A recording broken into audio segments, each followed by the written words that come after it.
Hey everybody, welcome into the September 2024 edition of Carallel's Caregiver Conversation series. Matt Perrin, Director of Caregiver Engagement, back with you, joined once again by my friend Sheila Schultz. Hey Sheila, how are you? Hey Matt, I'm great. Good, good.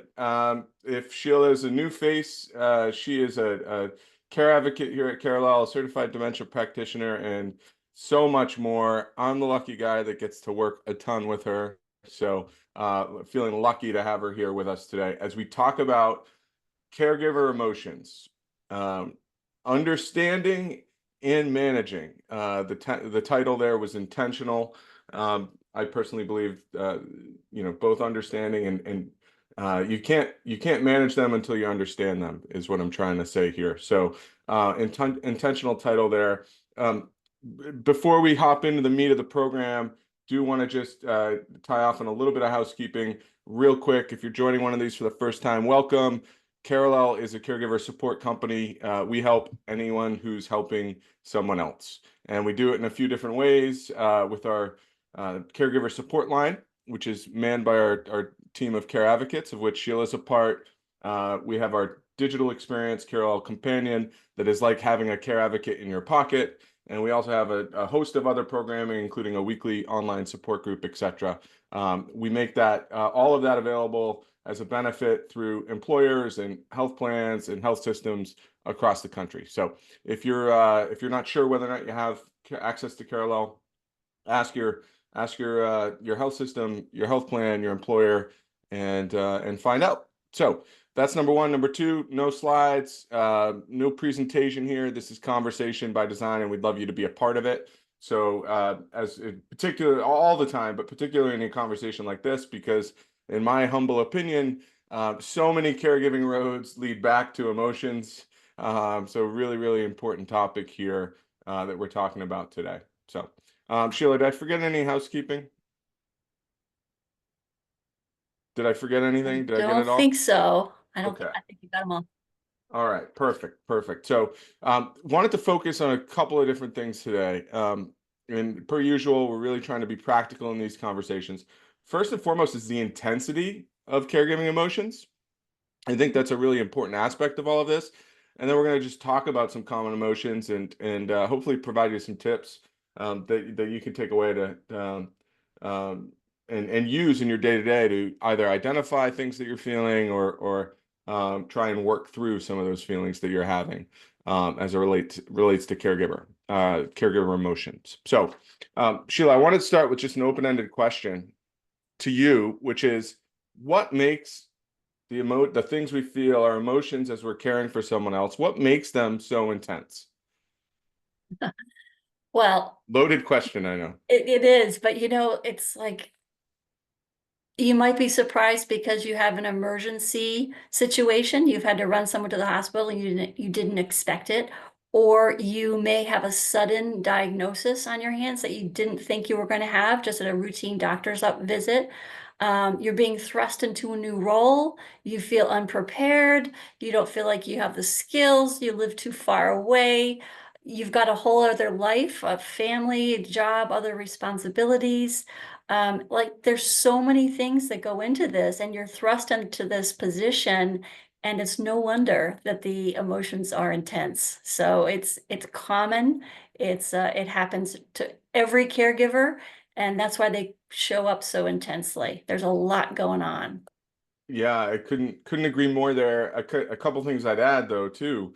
Um, One is, and this is all colored with my own personal experience, but one of the other things I think that made the feels, as they say, as my kids say, so intense is like just the unrelenting sort of nature of it. Like there's this Yeah. constant wave and it's up and down and so the I guess the ongoing nature of it is one, but secondly, the intertwined nature, like a Mm. lot of these, some of the common emotions we'll be talking about today, they're very few of them happen in a vacuum, or at least that they didn't for me, right? So like Right. you're They're feeling like mixed. three or four different, it's always like like an emotional stew that I was like Yeah. wading through. Um, so that part, I think, added to sort of the intensity. And something you said, which is like you're taking on a new role. If you're new to caregiving, if you're in a if you've become a caregiver suddenly, which not everyone does, some do, others it's a gradual process, like my experience. But regardless, you're taking on this new role, this just well, it's which is really 50 new roles, right? If you think about all the hats that caregivers wear. Yeah. But then it's on top of everything else that you have in your life already. Yeah. It's like the cumulative stacking of it, I think, is Yeah. another thing that adds to the intensity of it. So Yeah, absolutely. And if I could just sort of put an overarching theme before we go any further, that there are some tricks and tips, and we're going to get into some details, but in general, you need to know that not everything has to happen at once as a caregiver, that there is a way to organize and prioritize. There is support available, and you always have options. And I think if you could keep those things in the back of your mind as we go through some of these emotions, it sort of sort of ground you in this understanding that there is a way out. So yeah, let's start with right. that. Yeah, it's a great place to start. Always have options, even if it doesn't seem like it. Yeah. Which most of the time for me, that's how it felt. But Yeah. yeah, I couldn't agree more on those points. So thank you for that. Um, so let's so understanding our emotions. Um, before we before we can really there's sort of steps to this, the way I see it. And tell me if I'm making sense to you, Sheila, in the audience, or not. But before you can understand sort of what's going on with you, how you're feeling in a moment, um, you need to acknowledge it. Mm, And to acknowledge it, you sort of need to pay attention, right, yeah. to how you're Yeah. feeling. Which sounds, when I say it, it sounds kind of ridiculous, like, oh, pay attention to how you're feeling. But um, I really mean it. Like it's not, there's a little bit of a practice or skill that needs to be built to be able to do that, to sort of Mhm. stay in tune. What do you think about what I'm offering I up? think you're right on, and I think that most of us push emotions away, especially if they don't feel good, if they don't feel like, Yeah. ugh, it feels uncomfortable, I'm going to push that away or stuff it down inside. And what you don't realize is by doing that, they come back more intensely. That's a really important thing to know. And then, just from a practical standpoint, if you're not addressing the emotions that come up, it's going to affect your memory. It's going to affect how well you're able to think clearly and plan. Um, Paying attention allows us to really notice how emotions affect our bodies. I think sometimes we don't stop until physically something happens, and then we don't tie it back to the emotion that triggered it. Mm. Um, so it's important to pay attention to your emotions, how they affect your body, because that gives you a little bit of a breather to like notice it and name it, like, oh my gosh, I'm angry, and where does anger show up in my body? It's really important, so that you could start letting it dissolve and letting that emotion, because you want to improve how you're feeling in your body. You might go, okay, so can I let this emotion release so that I feel better? So paying Mm. attention has a lot of positive um, attributes, and noticing your emotion is really important. All right, I'm following you. I'm following you. I guess my question though is, how do we do it? How do Yeah, we like how do you actually how do I pay attention to how I'm feeling with in a moment? practice. With And practice. right, but like what is that? What could that look like? Is it for somebody that's in the session today? Like what is, if I wanted to just try getting started to building that skill, I guess is the way I'd put it, of paying attention to how I'm feeling. Like what could I do? Right. How would that? I think one of the things that helps a lot of people is because I don't think we realize how often a thought comes up or an emotion comes up during the day, and it just seems like it's there all day long. So I'm a real fan of sticky notes, and I'm a real fan of putting them in places where you're going to be normally during the day. So on your mirror when you're getting ready in the morning, or on your computer screen, or on your refrigerator, and have a little question like, how am I feeling right now? It forces you to take a look at it and to notice, if am I feeling any emotions? Am I feeling angry or guilty, or all the things we can talk about? And then how does that show up on my body? Are my shoulders up by my ears? Hmm. Is my heart pounding? And it will help you to come up with ways to regulate that feeling in your body. And you won't believe how much better you feel to get rid of the tension that is built up because of the emotion. So this is just like one way um, to realize that you'll get rid of the emotion, or let it process. You don't want to push it away. You want to realize it, see what it is, feel it, and then it goes away on its Hmm. own. It's not something you have to force. And not okay, so but one other thing that just popped into my mind as I'm hearing you talking, that sounds I get that, it makes sense. But for me, a lot of times I would maybe even without, well, looking back, I now I'm pretty confidently can say without even knowing it at the time, but I would judge, like if I knew I was angry at my mom, in my case, who was Yep. the person I was caring for, um, I would judge myself for that. Yeah. And so I guess the trick, what I'm getting at is the way I'm hearing what you're saying is the trick in doing that is really, it's almost like just being a scientist, and our ourselves are the subject, for lack of a better way to put it, but trying to trying to answer that question that you said on the sticky note, what am I feeling, or how am I feeling? But do it, just take the answer at face value. Don't do anything more don't judge yourself for it, I guess is what I'm saying. Yeah. And the one thing I didn't mention about this, Matt, is when you actually say the word, so Hmm. I'm angry, when you say that, it is using a different part of your brain that trigger than the part of your brain that triggers emotion. So it's giving you a break. It's changing the way your brain is thinking. And it's like giving it an emotional break. Hmm. So I'm really glad you brought that up, because when you see the note, how am I feeling? I feel angry.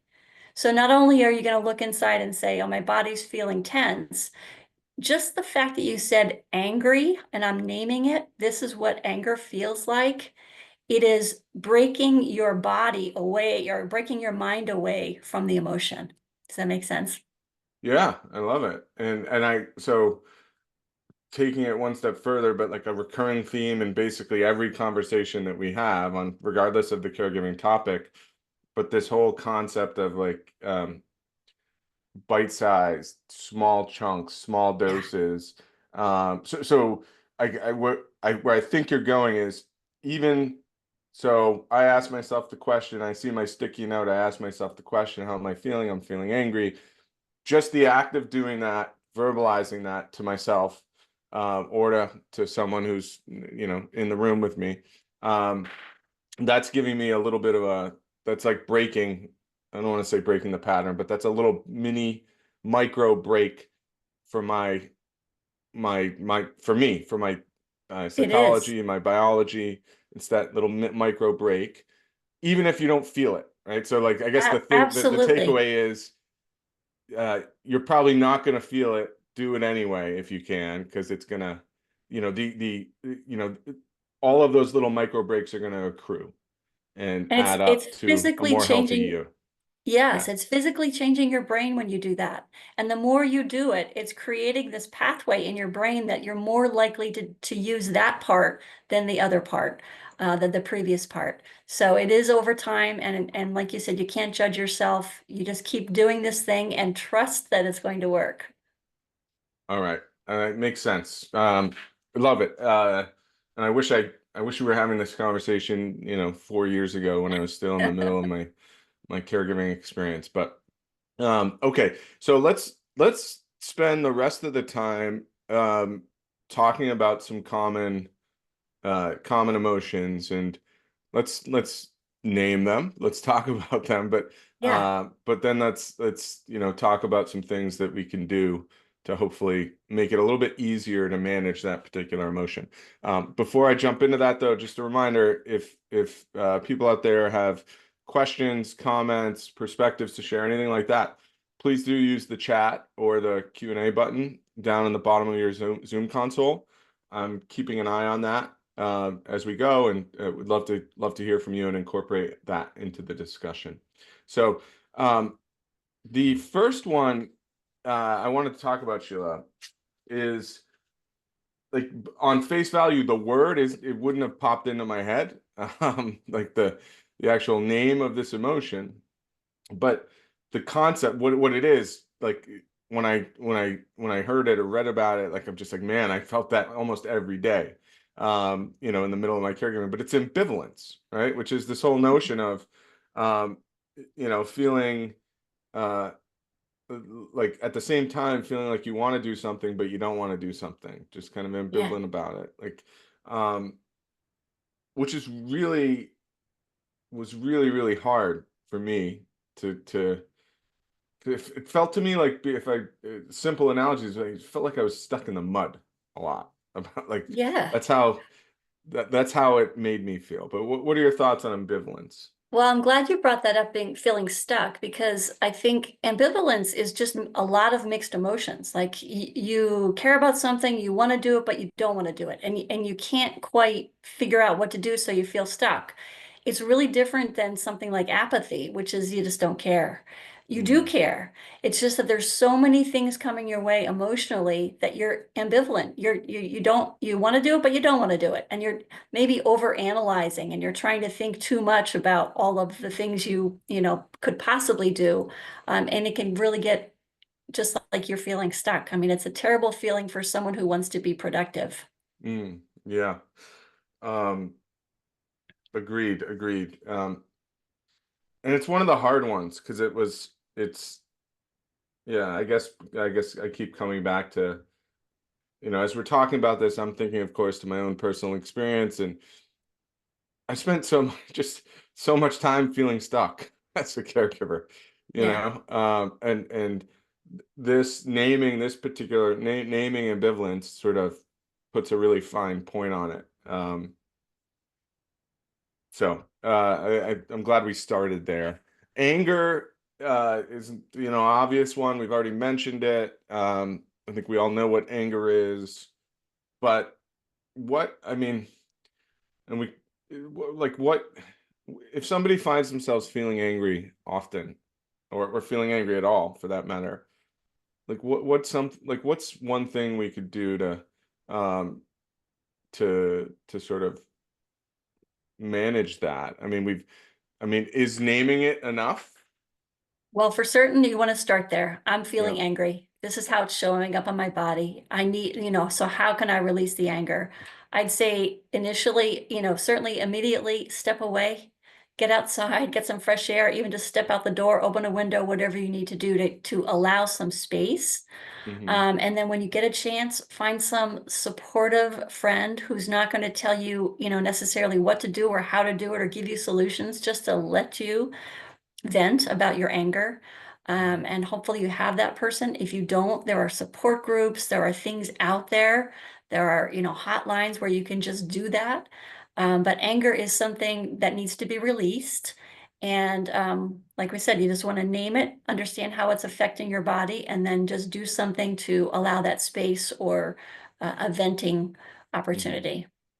Even if it's, again, just stressing what we were talking about a few minutes ago, even if it's stepping outside for 2 minutes. Yeah. I got in the habit at one point, I would do a lap around my house, the exterior of my house. I would go outside, I'd walk out the door and do a lap, sometimes two. If I was really crazy, sometimes three or four. But I always, I could come back in and maybe not go right back to the situation that I felt like was the root cause of my anger in that moment, but I always felt a little bit better after doing that. But I wasn't. I wish I was naming it in conjunction. Yeah. So And so don't real. ever underestimate the outdoors. Nature, sunshine, grass, a tree, a plant. It is it is tremendous. There's so much science behind that. Mm, And you don't have to be an exerciser. You could just simply go out in somewhere and take a deep breath, and it's going to be tremendous. Yeah, so a couple of questions coming in. So first, someone picked up on our comment around judging ourselves. And they ask a question. This really resonates.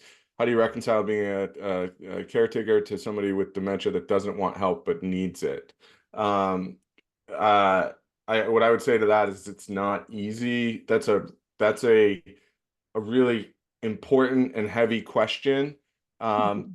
and one that I think would probably be best suited for some one-off conversation. We have some resources that can um, help sort of reframe your thinking on that and give you some practical sort of action steps to take that we will of course be glad to share. What I'd ask is you send an email, just respond to your registration email, and we'll get you connected to the resources and hopefully a care advocate as well, because I think um, that's an ongoing challenge as opposed like Yeah. there isn't one magic wand that we can wave to do that. No, but if I can pick up on one word you said, it is reframe. There's a way to reframe the way you're Yeah, thinking to help you and to yeah. help your loved one. So, Yeah, love it, love it. So, and we just had another question come in, which I think is really just as germane to this conversation. But so, what's the best way to tell overstepping family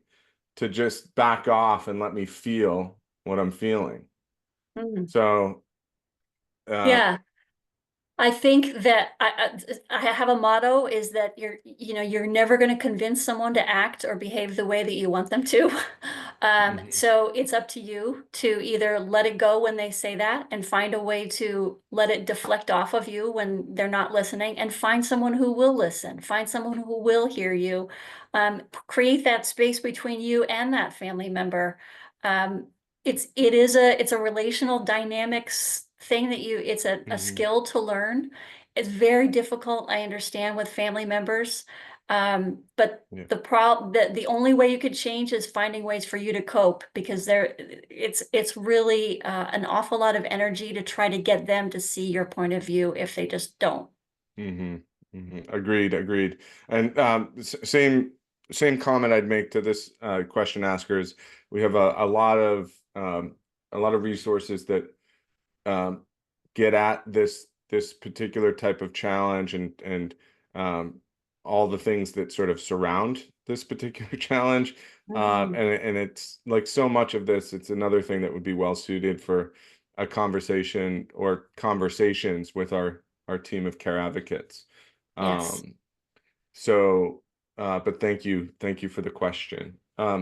Anxiety is another emotion that I really want to talk about, and this is one Yeah. where, um, and our colleague, our Carallel's chief clinical officer, Dr. Jeff Rubin, talks a lot about anxiety often, and the mind-body connection, and how it starts as emotional, but quickly can become physical. Um, and anxiety was probably, if I had to stack rank the most frequent emotions that I felt throughout, I was always forever anxious, forever waiting for that next shoe to drop. So what Mm. are some things that we could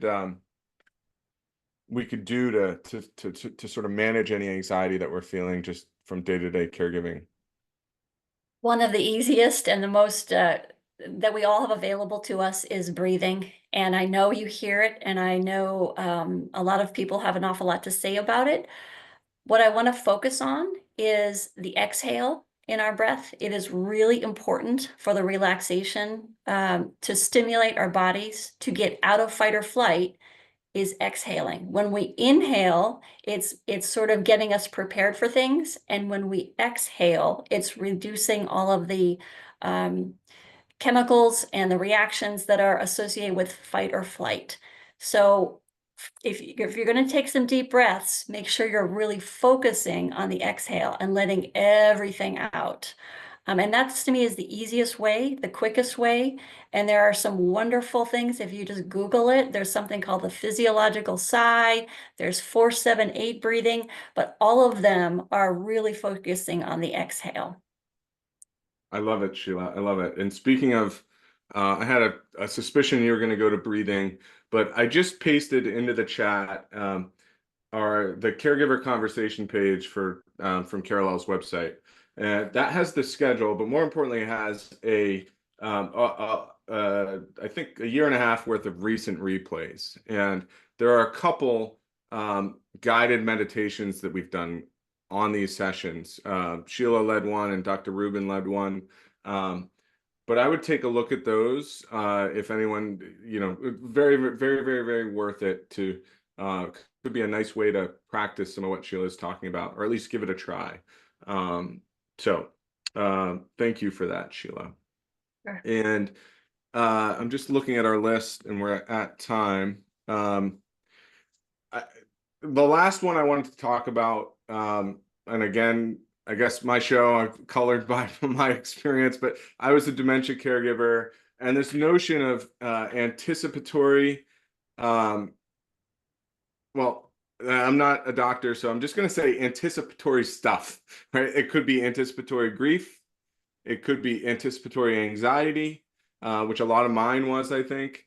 But anticipatory, whether it's grief or anxiety, like how, or fear even, right? Like how can we be managing that? It's sort of related to just a lot of what we were just talking about in regular anxiety, but I feel like that was just such a prevailing, it almost became a just like part of how I went through my day to day was Yeah. just constantly waiting for things. I think that just overarching theme here for anticipatory anything is to look at it, is to look at what you're worried about. If you're talking about like, what if this, what if that, a lot of people say, I'm not going to look at it because it's too scary.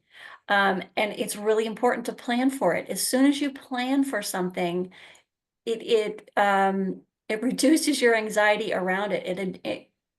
Because you know you're going to have something to do if that happens. So I would really recommend if you're concerned about what's going to happen if, if an emergency happens, well, develop a plan. Who would you call first? Who's your backup person? Emergency plans are big. Yeah. Even if you're at the end of life and what if, I'm at the end of the life, what am I going to do? And my loved one's going to be dying soon. You plan for it. You look at it. You prepare yourself for what might happen, and it's going to make things easier. So that's my the Yeah. overview. I love it. And we have a couple of planning sessions that are there are a couple conversations we've done on planning in specifically that you'll find in the link I shared. One comment that I'm so glad this person put it in, but it's just, and we talk about it all the time, Sheila, which is it's okay.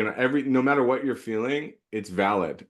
Yeah. It's okay to feel that way. So thank you, thank you, thank you to the person that dropped that comment in the chat. And I love one of my favorite phrases is emotional stew, and this commenter actually typed that out. So I just love it. But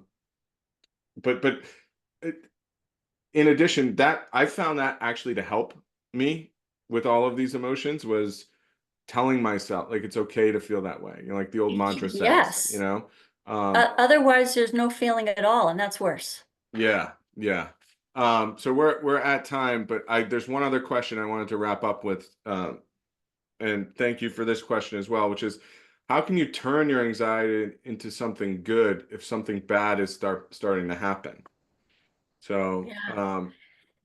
I think when we go back to understanding how your brain works, and if you are able to get to a place where you're making actions, your actions are coming from a different place, rather from the scared emotional place or the angry emotional place, and you're able to name them, and it changes where your brain is helping you.